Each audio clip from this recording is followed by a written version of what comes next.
A senior police officer has told this programme that hardened criminals are diversifying from armed robberies and drug trafficking to committing attacks on the internet. Derbyshire's Deputy Chief Constable Peter Goodman leads the fight against cybercrime for forces across the country.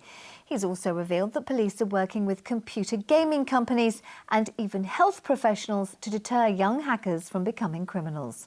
Our social affairs correspondent Jeremy Ball reports.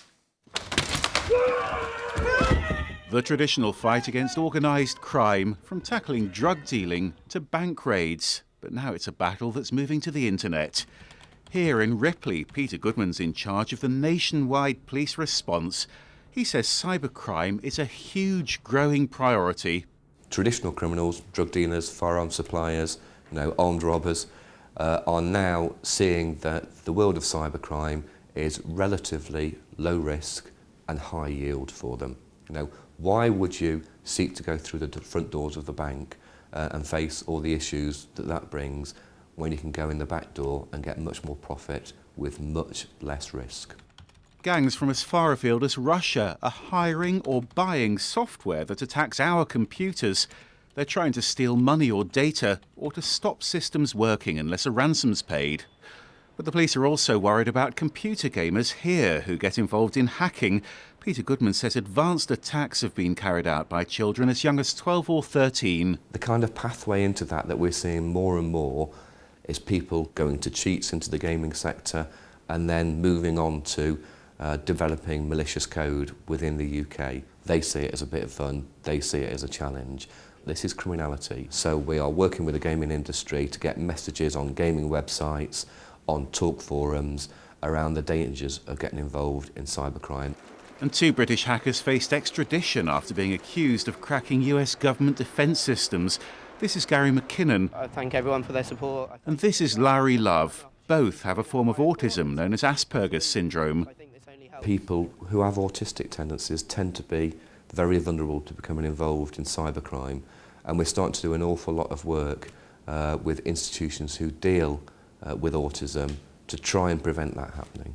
And if you're shopping on the internet for tonight's Cyber Monday bargains, a warning to protect yourself. Don't go chasing that cheaper iPad or that cheaper electronic device, which is from an obscure website, probably based somewhere else in the world, because more likely than not, that will have some malicious code attached to it. Only go to reputable dealers, because people are at their most vulnerable when they're chasing a bargain. Indeed, well, Jeremy Ball is with us in the studio. Peter Goodman's clearly very worried about all of this. What are the police actually doing to tackle internet crime? Well, just today, Leicestershire Police have announced that they're setting up a specialist cybercrime investigation unit. There's already one of those in Derbyshire.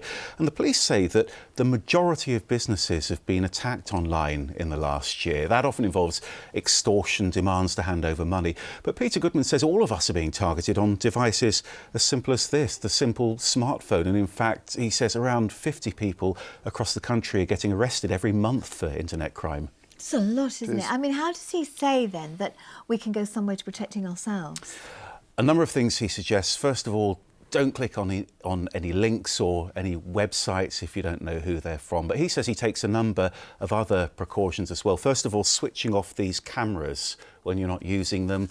Secondly, keeping up to date with your antivirus software. And thirdly, changing your passwords regularly to 3 random words, he says. Now, of course, that's a bit of a faff. It's fiddly, but it could save you a lot of trouble. Yeah. Oh, good advice. Thanks very much, Jeremy.